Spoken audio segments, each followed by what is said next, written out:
Hello दोस्तों, मैं नकुल कुमार आपके अपने परिवार एबीएन कोचिंग सेंटर में आपका स्वागत है।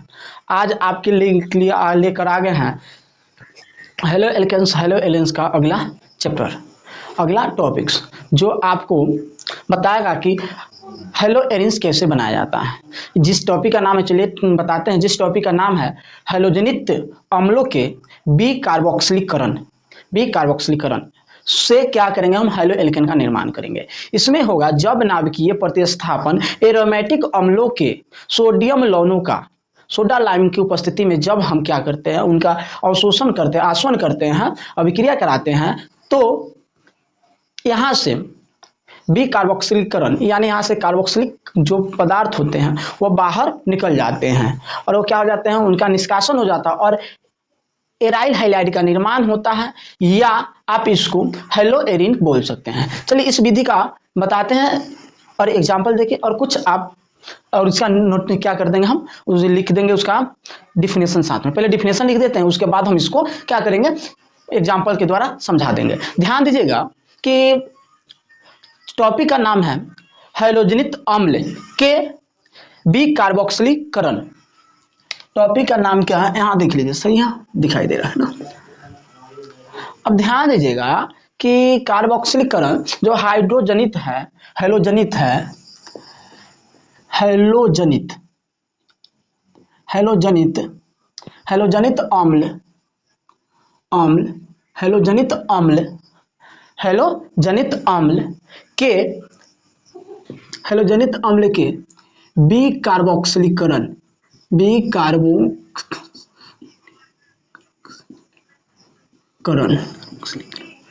कार्बोक्सिलीकरण से, यानी हेलो एल्केन्स को क्या करेंगे, हम बी कार्बोक्सिलीकरण से करेंगे। ध्यान दीजिएगा, आप इसके बारे में डिफिनेशन में है, जब नाभिकीय प्रतिस्थापन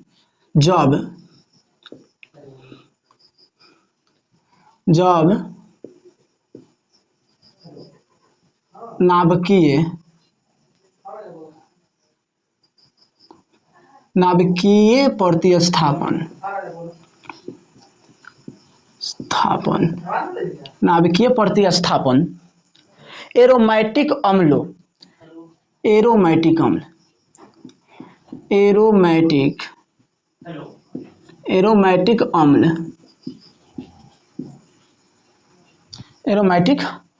अम्ल और के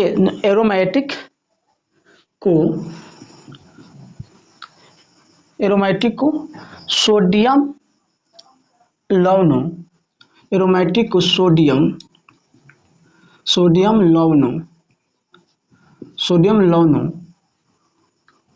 के साथ सोडा लाइम की उपस्थिति में सोडा लाइम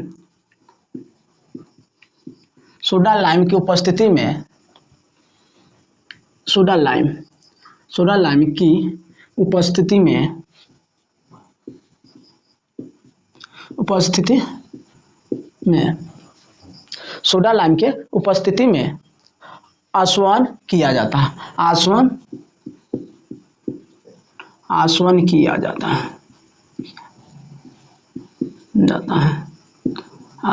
जाता है। हो गया।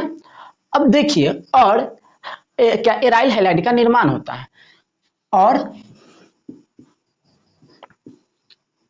एराइल हैलाइड क्या बोलेंगे, एराइल हैलाइड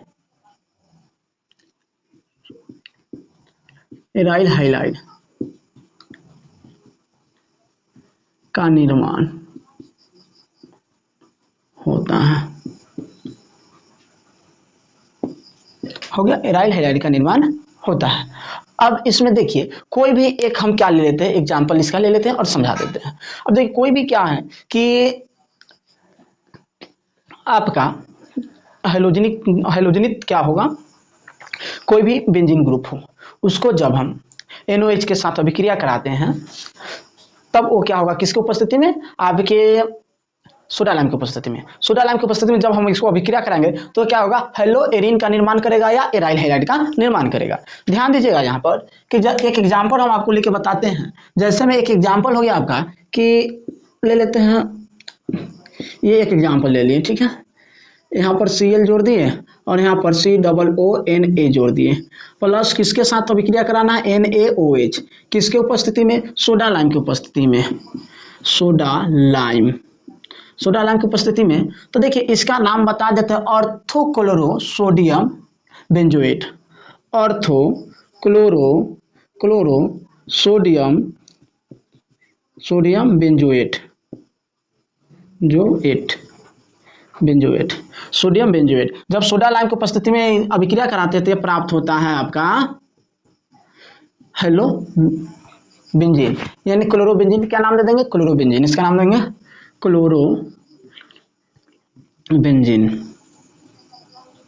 क्लोरोबेंजीन हो गया। अब इसके साथ में क्या निकलेगा, आप ये भी लिख लीजिए। इसके साथ जब हम यहाँ से इसके साथ आ जाएगा तो H तो यहाँ आ जाएगा, H यहाँ तो हो ही गया। अब ये होगा Na2CO3 प्राप्त होता है, ठीक है, सोडियम कार्बोनेट, ठीक है, सोडियम बाइकार्बोनेट, ठीक है। अब ये प्राप्त हो गया। अब आते हैं आपका एक टॉपिक, दूसरा टॉपिक है, एक टॉपिक और बताते हैं आपको, जिसका नाम है आपका औद्योगिक निर्माण। अब देखिए इसका औद्योगिक निर्माण कैसे किया जाता है उसके बारे में, कि उद्योग में इसका निर्माण कैसे किया जाए, उद्योग धंधा में। ध्यान दीजिएगा कि इस टॉपिक को लिख देते हैं, औद्योगिक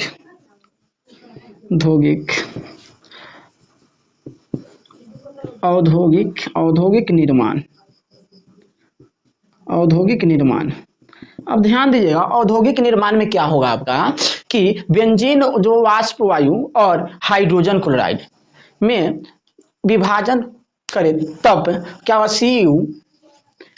CuO या आपका CuF उत्प्रेरक ऊपर क्या करता है, गुजरने पर, मान ऊपर से गुजरता है, तब क्या होता है कि वह क्लोरोबेंजीन प्राप्त करता है। इस को हम क्या कहते हैं, कि इसको हम एक और नाम, इसी को हम क्या कहते हैं, रासिंग परक्रम कहते हैं। इसको क्या बोलते हैं, रासिंग परक्रम बोलते हैं, ठीक है। अब ध्यान दीजिएगा कि इसका कैसे होगा, हम डिफिनेशन लिखते चलते हैं साथ में, ठीक है। अब डिफिनेशन लिखते चलते हैं। देखिए लिखेंगे बेंजीन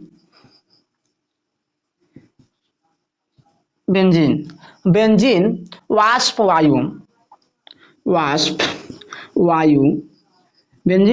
वायु और हाइड्रोजन क्लोराइड और हाइड्रोजन क्लोराइड,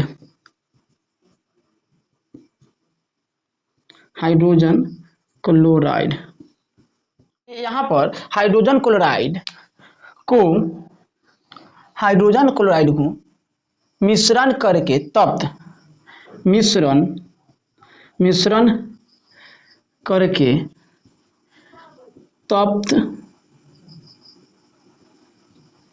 तप्त CuO कॉपर ऑक्साइड और CuEFe कॉपर फेरेट उत्प्रेरक के ऊपर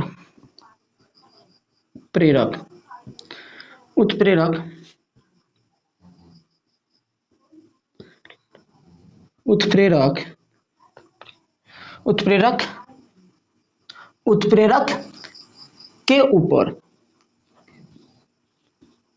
के ऊपर अब हम उत्प्रेरक के ऊपर क्या करते हैं, उसको गुजारते हैं,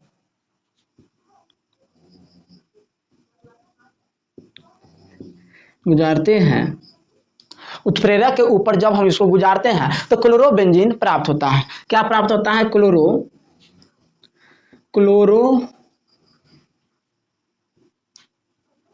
क्लोरोबेंजीन प्राप्त होता है और इसे रासिंग परक्रम कहते हैं। अब क्या होता है, इसको रासिंग परक्रम कहते हैं। अब आप क्या कीजिए, इसको नोट करना चाहते हैं तो नोट कर लीजिए, स्क्रीनशॉट लेना चाहते हैं तो स्क्रीनशॉट ले लीजिए।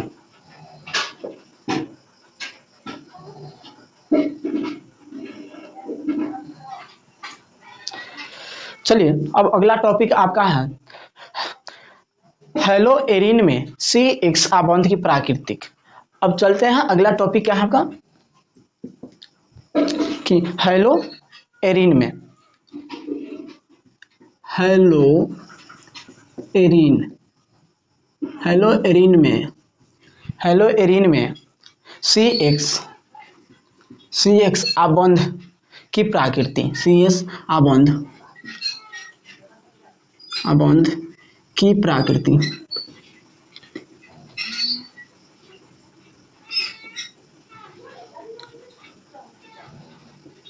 सीध आबंध की प्रकृति। अब ध्यान दीजिएगा कि अब इसमें क्या होता है कि यह एक आबंध हेलो एल्केन के क्या होता है, यह एक आबंध हेलो एल्केन के CX आबंध की अपेक्षा प्रबलतम होता है। यह बहुत ही क्या होता है, जो CX आबंध होता है उससे अधिक प्रबल होता है, जिसको सरलता पूर्वक विदलित नहीं किया जा सकता, यानी सरलता पूर्वक उसको अलग नहीं किया जा सकता है। इसके मुख्य कारण निम्न है, एक इसका मुख्य कारण निम्न है। अब चलिए इसके बारे में डिफिनेशन लिखवाते चलते हैं, उसके बाद क्या करेंगे हम, चलिए ध्यान दीजिएगा। कहने का मतलब है यह आबंध हेलो एल्केन के, यह आबंध haloalkane, haloalkane, haloalkane के CX, हेलो एल्केन के CX आबंध की अपेक्षा, आबंध की अपेक्षा, आबंध की अपेक्षा प्रबलतम होता है, प्रबलतम होता है, प्रबलतम, प्रबलतम होता है, होता है। अब प्रबलतम होता है और उसके बाद इसको सरलता से विदलित नहीं किया जा सकता है, और इसको सरलता से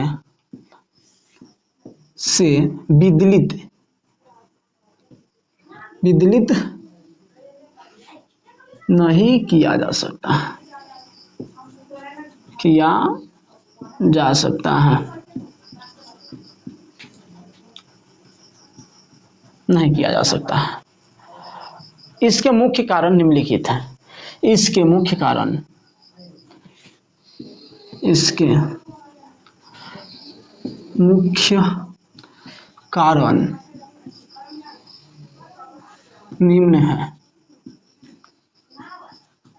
इसके मुख्य कारण निम्न है। अब एक नंबर आपको बता रहे हैं, एक नंबर क्या होगा कि आपका होगा अनुनाद प्रभाव। क्या होगा, अनुनाद प्रभाव। एक नंबर बता रहे हैं अनुनाद प्रभाव, अनुनाद प्रभाव, अनुनाद प्रभाव। सुनिए, अनुनाद प्रभाव में क्या होता है कि हेलो एरिन इलेक्ट्रॉन युग्म, हेलो एरिन जो इलेक्ट्रॉन युग्म होता है वह स्वयुग्म के आधार पर निम्न 5 अनुनादी संक्रियाएं करती है।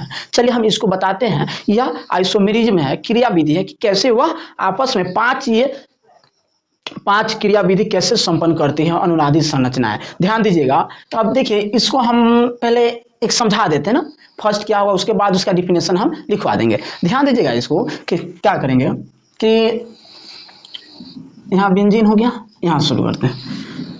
बेंजीन है और बेंजीन को क्या कर दिए हम कि यहाँ पर कोई भी हाइड्रोजन ग्रुप ले लेते हैं, ठीक।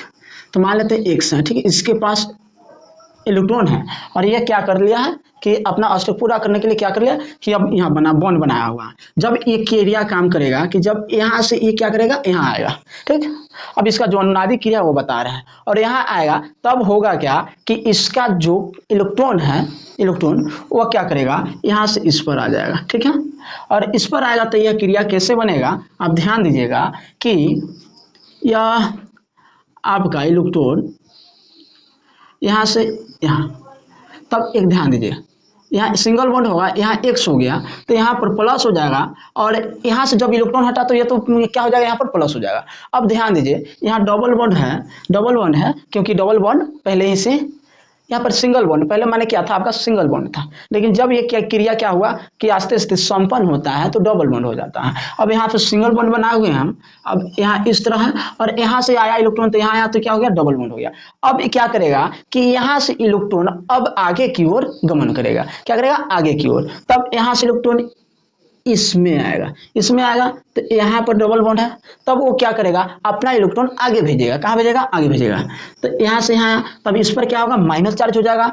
अब उसके बाद क्या होगा कि फिर यह क्रिया, अब ये वाला बॉन्ड क्या हो जाएगा यहाँ से हट जाएगा, क्या हो जाएगा यहाँ से बॉन्ड यह हट जाएगा। तो हम यहाँ से बॉन्ड यह हटा देंगे, उसके बाद यह बॉन्ड किसके रूप में आ जाएगा, आप ध्यान दीजिए, ये बॉन्ड आ गया। अब ये बॉन्ड है किसके रूप में, यहाँ से ऐसे, ठीक है। अब यहाँ हो गया। अब ध्यान दीजिए, अब ये क्रिया कहाँ संपन्न होगा, इस थोड़ा सा इसको सही से बना देते हैं, ठीक रहेगा, यहाँ और ऐसे, ठीक है। अब ये क्या करेगा, आगे क्रिया करेगी, फिर आगे यह क्रिया होगी संपन्न होगा, तब ये क्या होगा कि इलेक्ट्रॉन अब यहाँ से हट कर किस पर आ जाएगा, यहाँ से हटा तो इलेक्ट्रॉन हट के यहाँ आ गया। अब यहाँ से इलेक्ट्रॉन क्या हो गया कि यहाँ से आ गया तो यहाँ से हो गया। अब यहाँ ध्यान दीजिए, अब यहाँ से इलेक्ट्रॉन जब हट जाएगा तो यहाँ पर इलेक्ट्रॉन आ जाएगा, ठीक, माइनस के रूप में, और यहाँ पर सिर्फ सिंगल बॉन्ड यहाँ बच जाएगा, और यह क्या करेगा यहाँ फिर आ जाएगा। यहाँ पर आपको बताया है क्या है कि डबल बॉन्ड है, और यहाँ एक्स एक्स यहाँ ऐसा है, और यहाँ पर कौन से चार्ज है, प्लस चार्ज है, यहाँ माइनस हो गया। अब यहाँ से इलेक्ट्रॉन क्या करेगा कि यहाँ से इलेक्ट्रॉन अब यहाँ देगा, ठीक है, और यह इसके क्रिया आगे करेगा, ठीक। उसके बाद आपका क्या होगा कि यह अपना क्रिया अब यहाँ से संपन्न करेगा, क्या करेगा, संपन्न करेगा। तो यहाँ पर एक क्रिया संपन्न क्या होगा कि जब यहाँ से इलेक्ट्रॉन यहाँ आ जाएगा, तब एक इलेक्ट्रॉन क्या हो जाएगा आपका यहाँ चला जाएगा, यहाँ चला जाएगा। उसके बाद आपका यह क्रिया आगे की ओर बढ़ेगी, तब यहाँ क्रिया आगे की ओर बढ़ेगा तो यहाँ तो इलेक्ट्रॉन ई था, तब यहाँ पर क्या हो जाएगा डबल बॉन्ड हो जाएगा, और यहाँ पर आपका डबल बॉन्ड था, तो डबल बॉन्ड था तो ये क्रिया क्या हो जाएगा कि फिर से अब यहाँ के इलेक्ट्रॉन यहाँ जाएगा, ठीक। तो यहाँ तो प्लस चार्ज था। अब तीसरका में होगा क्या कि आपका कि यहाँ से इलेक्ट्रॉन जब यहाँ आया, अब ध्यान दीजिए, तब यह क्रिया संपन्न कैसे होगा कि अब यह पूरा क्रिया इस तरह बनाएगा, ठीक है, और यह यहाँ ऐसे और ऐसे क्या कर लेगा, अपना जो रिएक्शन था वो क्या कर लेगा डबल बॉन्ड के रूप में बना लेगा, ऐसे ऐसे, और यहाँ पर एक्स के रूप में आ जाएगा। और यही क्या है, इसका 5 अनुनादी क्रिया है, जो आपके साथ क्या होता है कि एक बार और इसको रिपीट कर देते हैं और समझा देते हैं, ठीक है। अब रिपीट करते हैं तो first step, second step, third step, fourth step और 5 स्टेप है। अब इसमें क्या है कि यहाँ से इलेक्ट्रॉन हाइड्रोजन बॉन्ड क्या कर रहा है, हाइड्रोजन क्या करेगा, इलेक्ट्रॉन डोनेट किया, इलेक्ट्रॉन डोनेट किया तो यहाँ पर डबल बॉन्ड होगा, किसके साथ, यहाँ डबल बॉन्ड हो जाएगा, और यहाँ से इलेक्ट्रॉन ये हट के क्या आ जाएगा, इस पर आ जाएगा। अब ये क्या करेगा, यहाँ से इलेक्ट्रॉन इसको देगा, देने के कारण होगा कि यहाँ से हट कर यह डबल बॉन्ड कहाँ जाएगा आपका, यहाँ आ जाएगा, यहाँ पर आ जाएगा, ठीक है, यहाँ आ गया। अब होगा क्या कि अब इस पर माइनस हो गया, अब इस पर आएगा तो इलेक्ट्रॉन कहाँ हो जाएगा, यहाँ पर आ जाएगा, यहाँ पर, और ये माइनस के रूप में हो जाएगा, ठीक है। अब आस्ते फिर अब इलेक्ट्रॉन ये क्या करेगा, यहाँ से आएगा तो इसके साथ ये बॉन्ड बनाएगा, और यह क्या करेगा, यहाँ चला जाएगा, तो अब ये किसके रूप में, प्लस के रूप में हो जाएगा। तो ये क्रिया फिर क्या होता है, आस्ते आस्ते संपन्न होता है, और ये लास्ट में एक फिर क्या करता है कि हेलो बेंजीन का निर्माण कर लेता है। इसका डिफिनेशन लिखवाते हैं और लिखवा देते हैं पे डिफिनेशन, ठीक है, यहाँ पे इसका डिफिनेशन लिखवा देते हैं। देखिए क्या होता है कि हेलो एरिन इलेक्ट्रॉन युग्म, हेलो एरिन इलेक्ट्रॉन युग्म, इलेक्ट्रॉन युग्म के सुयुग्म इलेक्ट्रॉन युग्म के सुयुग्म के आधार पर, सुयुग्म के आधार पर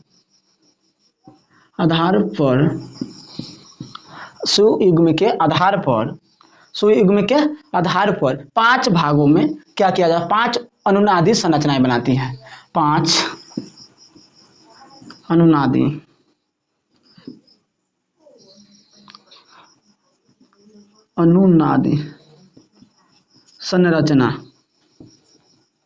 संरचना बनाती है।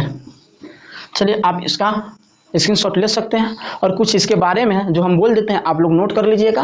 ध्यान दीजिए कि देखिए संरचना क्या होता है, first second step, third step और फोर्थ स्टेप, जो क्या है सेकेंड है, थर्ड है और फोर्थ स्टेप में क्या होता है कि एक्स पर जो धनात्मक तथा जो बेंजीन पर सी पर, जो बेंजीन के सी पर क्या होता है कि उस पर आंशिक द्वि आबंध उत्पन्न होता है। ठीक है, कैसा आंशिक द्वि, जो जो बॉन्ड होता है ना, यहाँ ध्यान दीजिए कि सी पर और सी एक्स इसके बीच में क्या होता है, एक आंशिक बॉन्ड उत्पन्न होता है, द्वि आबंध। ठीक है, आंशिक आबंध उत्पन्न होता है जिससे के कारण सी एक्स आबंध क्या करती है, उसकी दूरी घट जाता है आपस में, सी एक्स के आबंध की दूरी क्या हो जाता है, घट जाता है। और इसके विदलन क्या होता है कि अतिरिक्त ऊर्जा की आवश्यकता होती है, यानी विदलन करने के लिए अधिक ऊर्जा की आवश्यकता होता है। अर्थात एक्स जो सी एक्स आबंध है उसके प्रबलतम, वह बहुत ही प्रबलतम हो जाता है। प्रबलतम होने के कारण यह समान अवस्था में विदलित नहीं होता है। ठीक है, अब अपन एक बार फिर से हम इसका डिफिनेशन बोल देते हैं कि संरचना, देखिए जो फर्स्ट है, सेकेंड है, सेकेंड फर्स्ट जो संरचना है वह सेकेंड थर्ड फोर्थ के जो सी एक्स आबंध होते हैं वो क्या होता है, एक तरह के उसमें उपस्थित जो बेंजीन वलय होता है उस पर सी जो आबंध होता है और एक्स आबंध, उसके बीच में द्वि आबंध उत्पन्न होता है। द्वि आबंध उत्पन्न होता है जिसमें क्या होता है कि उसकी दूरी सी एक्स की दूरी घट जाती है। सी एक्स की दूरी घट जाने के कारण इसमें क्या होता है कि इसको तोड़ने के लिए, विदलित करने के लिए अतिरिक्त ऊर्जा की खर्चा होता है और इसके कारण यह एक समान अवस्थाओं में आसानी से नहीं टूट सकता है। ठीक है, नहीं तो आसानी से इसको और तोड़ना है तो क्या करना होगा, ऊर्जा की आवश्यकता होती है। चलिए, आप मेरे चैनल को सब्सक्राइब और शेयर और मेरे वीडियो को जरूर लाइक कर दीजिएगा। बेस्ट ऑफ लक, और इसी तरह वीडियो देखने के लिए मेरे चैनल को सब्सक्राइब जरूर कर लीजिए।